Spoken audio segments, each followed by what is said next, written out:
비린내에 절여진 40년의 세월. 사람들은 저를 독한 편의점 할머니 혹은 억척스러운 나물 할멈이라 불렀습니다.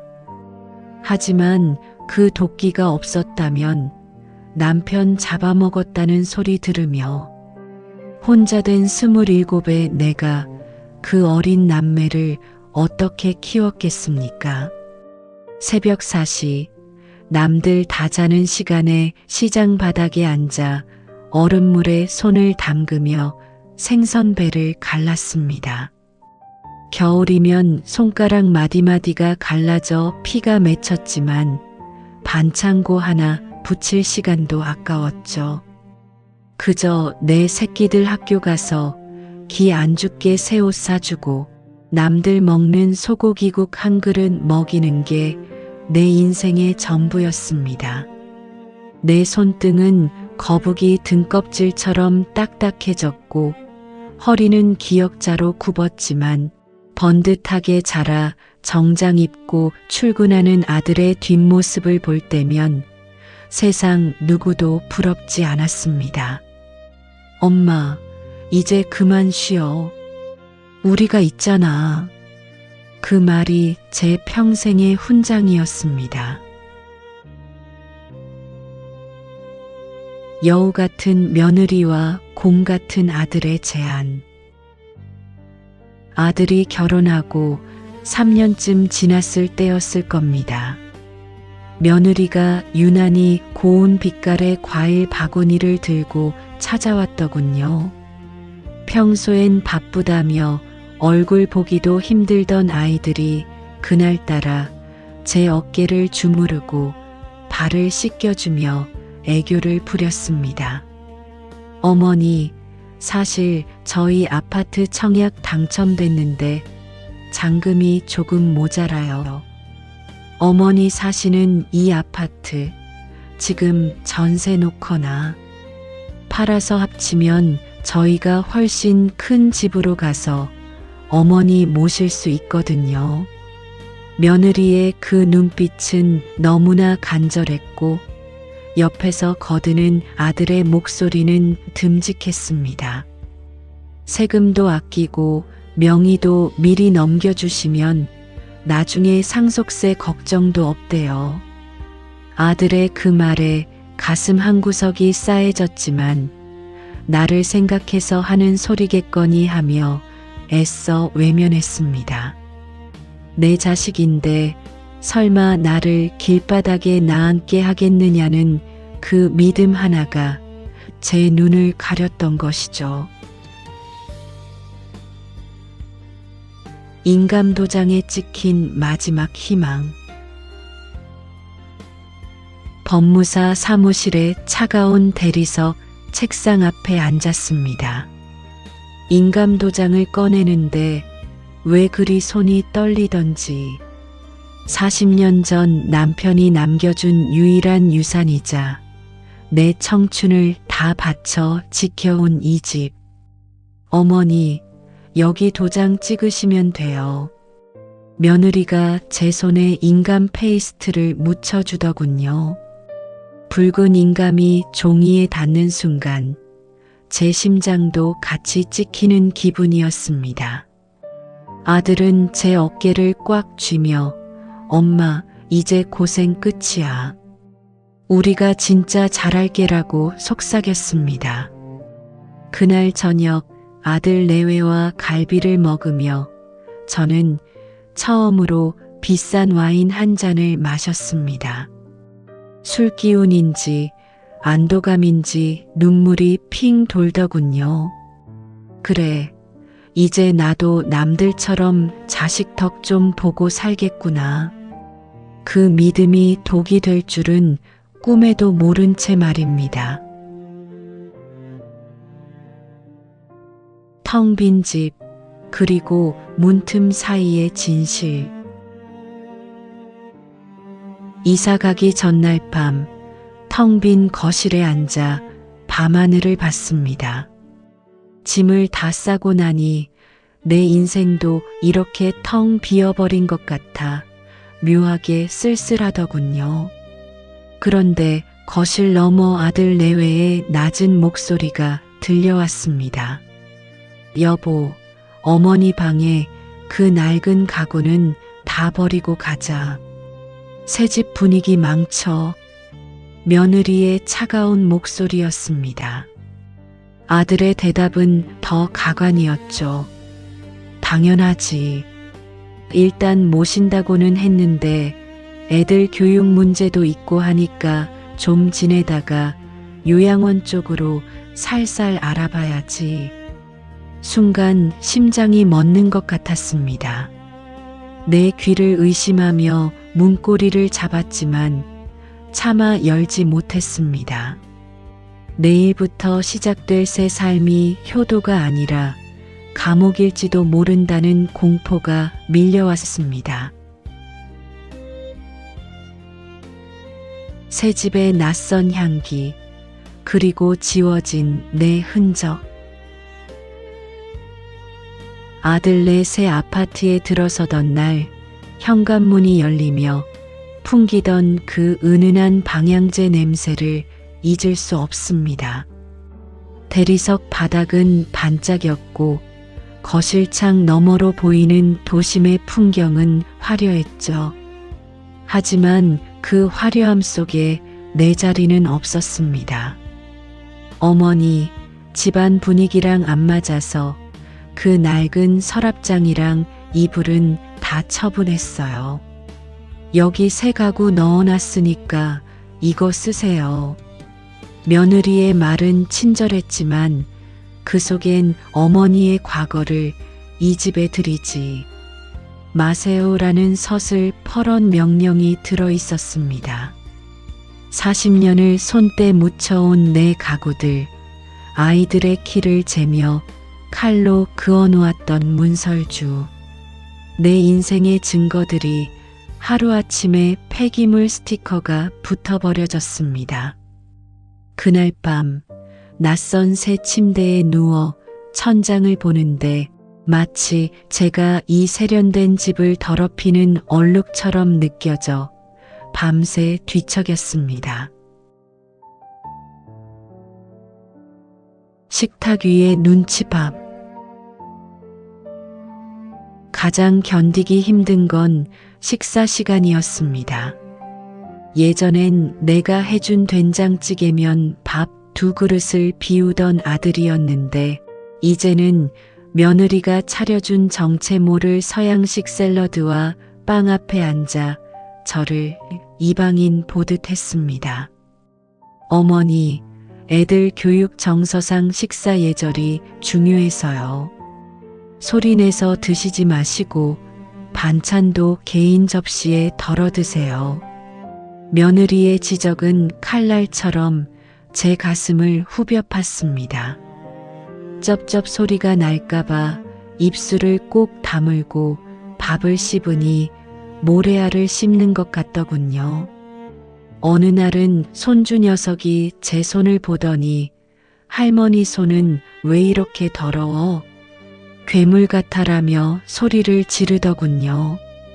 아들은 그저 어허 그러면 안 되라며 힘없는 훈계만 할 뿐이었습니다. 며느리는 얼른 물티슈로 손주의 손을 닦아내며 저를 경멸 섞인 눈초리로 쳐다봤죠. 평생 그 손으로 벌어 입히고 먹인 아빠의 엄마라는 건 잊은 모양이었습니다.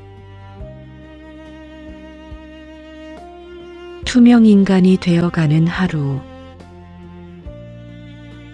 시간이 갈수록 저는 그 집의 유령이 되어갔습니다. 거실에 나가 앉아 있으면 며느리는 약속이라도 한 듯 방으로 들어가 문을 닫아버렸고 아들은 퇴근 후에도 아이들과만 대화할 뿐 저에겐 눈길 한 번 주지 않았습니다. 내가 그토록 아끼던 거실의 소파조차 어머니 가죽 상하니까 수건 깔고 앉으세요라는 며느리의 한마디에 가시방석이 되었습니다. 빨래를 내놓아도 제 옷까지만 따로 분리되어 세탁기 구석에 처박혀 있는 것을 보았을 때 제 자존감은 바닥까지 내려앉았습니다. 내가 준 집, 내가 준 돈으로 산 침대와 가구들인데 정작 주인인 나는 내 방 한 칸에서 숨소리조차 크게 내지 못하는 처지가 되었습니다. 화장실 물 내리는 소리가 단잠을 깨운다는 며느리의 불평에 밤늦게는 화장실도 못 가고 날이 밝기만을 기다리며 참는 날들이 이어졌습니다. 쏟아진 진심, 그리고 버려진 자의 예감. 사건은 사소한 것에서 터졌습니다. 손주가 먹다 남긴 우유가 아까워 제가 마셨는데 그걸 본 며느리가 비명을 지르더군요. 어머니, 애 먹던 걸 왜 드세요? 위생관념 좀 챙기세요. 애들 병 걸리면 어쩌려고 그러세요? 참아왔던 눈물이 핑 돌았습니다. 아들에게 전화를 걸어 하소연했지만 돌아온 건 엄마, 좀 적당히 해. 나도 회사 일로 힘들어 죽겠는데 집에서까지 이런 소리 들어야 해? 라는 짜증 섞인 목소리였습니다. 그날 밤 아들과 며느리가 거실에서 속삭이는 소리를 들었습니다. 여보, 안 되겠어. 어머니 저러시는 거 정서적으로 안 좋아. 지난번에 알아본 그 요양원 시설 깨끗하더라. 거기 보내드리는 게 서로를 위해 좋을 것 같아. 그 소리를 듣는 순간 제 심장은 얼음장처럼 차갑게 식어버렸습니다. 아, 나는 이제 쓸모를 다하고 버려지는구나. 요양원 문턱에서 마주한 이별. 결국 짐을 쌌습니다. 아들과 며느리가 말한 좋은 시설은 도시 외곽에 한적하다 못해 쓸쓸한 요양원이었습니다. 차창 밖으로 멀어지는 아들의 뒷모습을 보며 저는 제가 평생 일궈온 모든 것이 그 차가운 아스팔트 위에 버려졌음을 깨달았습니다. 어머니, 주말마다 올게요. 필요한 거 있으면 전화하시고요. 아들의 그 마지막 약속은 공허한 메아리였습니다. 요양원의 하얀 벽지와 소독약 냄새는 저를 살아있는 송장으로 만드는 것 같았죠. 처음 며칠은 핸드폰을 손에서 놓지 못했습니다. 혹시나 아들이 마음을 바꿔 데리러 오지 않을까, 손주가 할머니 보고 싶다고 울지는 않을까. 하지만 밤새 기다려도 화면은 야속하게 어둠만을 지키고 있었습니다. 침묵이라는 이름의 형벌. 일주일이 지나고 한 달이 지났습니다. 처음엔 바빠서 그렇겠지 하던 마음이 설마 나를 잊었나 하는 의심으로, 그리고 마침내 나는 이제 남남이구나 하는 확신으로 바뀌었습니다. 제가 먼저 건 전화는 늘 회의 중입니다 라는 기계적인 문자로 돌아왔고, 며느리는 아예 제 번호를 수신 차단했는지 신호조차 가지 않았습니다. 명절이 다가와도 요양원 로비의 텔레비전 속에서만 까치 소리가 들릴 뿐 제 면회실 문은 한 번도 열리지 않았습니다. 다른 노인들이 자식 자랑을 하며 과일 상자를 뜯을 때 저는 화장실 칸에 들어가 입을 틀어막고 울었습니다.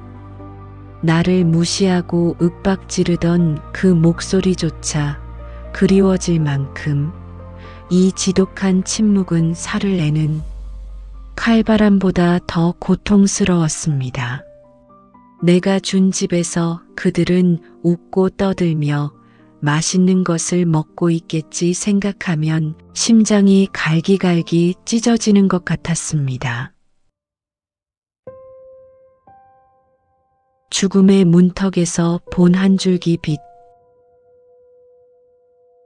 어느 날 밤 너무나 억울하고 서러워 약을 한 움큼 입에 털어넣고 싶었습니다. 창밖의 어두운 산등성이를 보며 그냥 이렇게 사라지면 그만일까 생각하던 그때 서랍 깊숙이 넣어두었던 낡은 가계부 한 권이 눈에 들어왔습니다. 아들에게 다 주지 못한, 아니 차마 아들이 알지 못했던 제 인생의 마지막 비상금이었습니다. 그것은 젊은 시절 시장 사람들에게 빌려주고 잊고 살았던 작은 채권들과 혹시 몰라 사두었던 변두리에 쓸모없어 보이던 땅 문서였습니다. 그래, 내가 왜 여기서 죽어야 해? 내 인생이 여기서 끝날 수는 없어. 갑자기 정신이 번쩍 들었습니다. 눈물이 쏙 들어갔고 굽었던 허리에 힘이 들어갔습니다. 자식에게 올인한 게 죄라면 그 벌은 여기까지면 충분했습니다. 이제는 자식이 아닌 나를 위해 다시 싸워야 할 시간이 왔음을 직감했습니다. 고독한 탈출, 각성하는 사자. 다음 날 아침 저는 아무에게도 알리지 않고 요양원을 나섰습니다. 아들이 맡겨둔 예치금조차 거절하고 제 발로 걸어 나왔죠. 3년 전 그들에게 모든 것을 주고 빈손으로 들어갔을 때와는 달랐습니다. 제 가슴 속엔 배신감보다 더 뜨거운 도끼가 서려 있었으니까요. 도심으로 돌아오는 버스 안에서 저는 제 핸드폰에 저장된 아들의 이름을 아들에서 김인식으로 바꿨습니다. 그리고 그 번호를 삭제했습니다. 내 인생의 주인은 나다. 이제부터 너희가 알던 바보 같은 엄마는 죽었다. 창문에 비친 제 눈빛은 40년 전 시장 바닥에서 처음 생선을 잡던 그 치열했던 시절의 눈빛으로 돌아가 있었습니다. 60대 중반, 남들은 늦었다고 할 나이에 저는 다시 제2의 인생을 설계하기 시작했습니다. 버려진 땅에서 피어난 기적. 버스에서 내려 가장 먼저 찾아간 곳은 20년 전 지인에게 돈 대신 받았던 경기도 변두리에 쓸모없던 땅이었습니다. 잡초만 무성하던 그 땅이 이제는 신도시 개발구역 바로 옆 금싸라기 땅으로 변해 있더군요. 평생 시장 바닥에서 구르며 얻은 감이었을까요? 아니면 하늘이 내린 기회였을까요? 보상 절차를 밟고 손에 쥔 돈은 생각보다 컸습니다. 아파트 한 채 값은 좋게 넘는 금액이었죠. 하지만 이번엔 예전처럼 자식들에게 알리지 않았습니다. 아니, 세상 누구에게도 말하지 않았습니다. 이 돈은 단순한 재산이 아니라 제가 다시 인간답게 살 수 있게 해줄 마지막 구명줄이었으니까요. 60대 중반, 남들은 은퇴를 말할 때 저는 생전 처음 나만의 사업을 구상하기 시작했습니다. 다시 시장으로, 그러나 이번엔 사장으로. 제가 가장 잘 아는 건 결국 먹거리였습니다. 평생 생선 비린내 맡으며 익힌 안목으로 전국 각지의 최고급 수산물을 직송받아 판매하는 온라인 스토어를 열었습니다. 처음엔 마우스 클릭 하나 하는 것도 서툴러서 눈물을 쏙 뺐지만 요양원에서 남몰래 연습했던 스마트폰 사용법이 큰 도움이 되더군요. 할머니가 무슨 온라인 장사야? 라며 비웃던 사람들도 제가 직접 고른 싱싱한 물건을 받아보고는 고개를 끄덕였습니다. 평생 정직하게 살아온 제 고집이 신뢰라는 자산이 되어 돌아왔습니다. 새벽 4시, 예전엔 자식 뒷바라지를 위해 억지로 떴던 눈이 이제는 내 가게, 내 브랜드를 키운다는 설렘에 번쩍 뜨이기 시작했습니다. 매출은 매달 기적처럼 올랐고 통장에 찍히는 숫자는 제 부서진 자존감을 하나하나 치료해주는 약이 되었습니다. 나를 위한 첫 번째 사치.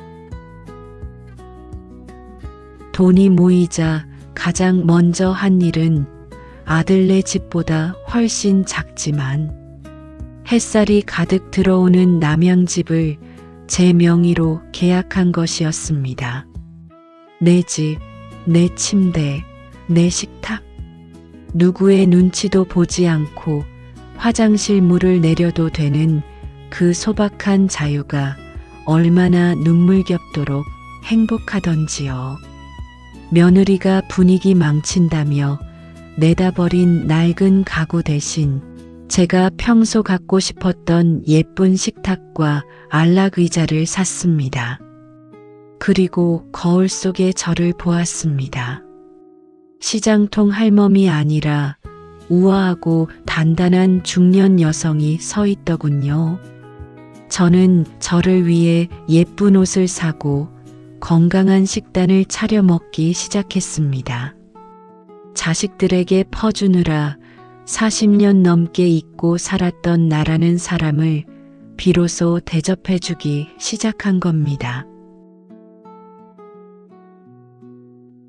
침묵의 복수, 그리고 싹 트는 소문.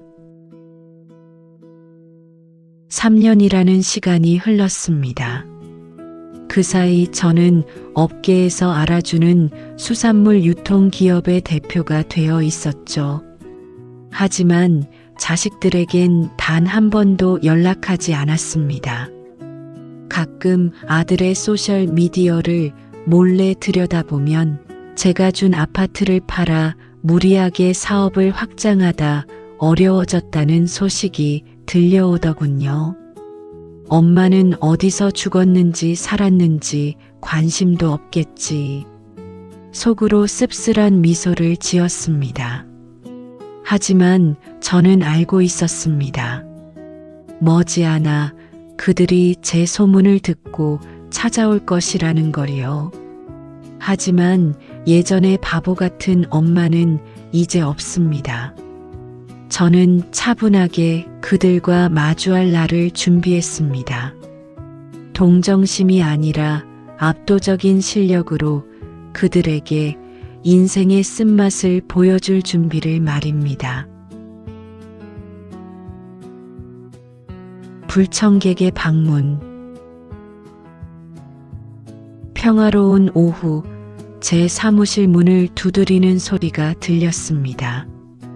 비서가 건넨 명함도 없이 막무가내로 밀고 들어온 건 3년 전 저를 요양원에 버리고 갔던 아들과 며느리였습니다.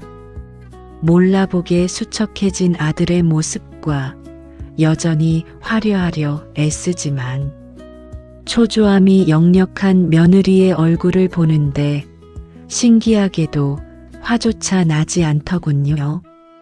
어머니, 살아계셨군요. 저희가 얼마나 찾았는지 아세요? 아들의 목소리는 떨리고 있었지만 그 눈은 제 뒤편에 걸린 고가의 그림과 사무실의 전경을 훔느라 바빴습니다. 저는 말없이 찻잔을 내려놓으며 그들을 응시했습니다. 3년의 침묵이 무색하게 그들은 마치 어제 본 사람들처럼 능청스럽게 제 앞에 앉았습니다. 뻔뻔한 눈물과 효도 코스프레. 며느리가 제 손을 덥석 잡으며 눈물을 흘리기 시작했습니다. 어머니, 그때는 저희가 사업이 너무 힘들어서 어쩔 수 없었어요. 매일 밤 어머니 생각에 잠을 못 잤답니다. 아들은 옆에서 거들며 제가 준 아파트를 팔아 시작한 사업이 사기를 당해 길바닥에 나앉게 생겼다는 하소연을 늘어놓았습니다. 결국 본심이 나오더군요. 어머니, 이제 돈도 많이 버셨다는데 저희 좀 살려주세요. 손주 녀석 학원비도 못 내고 있어요. 3년 전 저를 투명인간 취급하며 화장실, 물소리조차 아까워하던 그 사람들이 맞나 싶을 정도로 그들의 효도 코스프레는 처절하고도 가증스러웠습니다. 그들이 흘리는 건 반성의 눈물이 아니라 놓쳐버린 황금알을 낳는 거위에 대한 미련일 뿐이었습니다. 냉혹한 진실의 거울. 저는 조용히 며느리의 손을 뿌리쳤습니다. 김 실장, 이분들에게 3년 전 요양원 영수증과 내 핸드폰 수신 거부 목록 좀 보여드려.